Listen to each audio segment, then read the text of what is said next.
आम्ही आहोत आणि कायम असो. स्वामी, फक्त माझ्यासोबत नाही, माझ्या नंतरही माझ्या घरासोबत राहा. माझ्या नंतरच्या प्रत्येक पिढीवर आपली कृपा कायम असू देत स्वामी.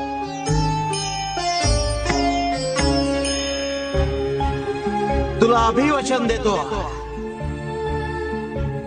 की तुझ्या येणाऱ्या प्रत्येक पिढीला आम्ही दर्शन देऊ, मात्र ते रूप वेगळं असेल.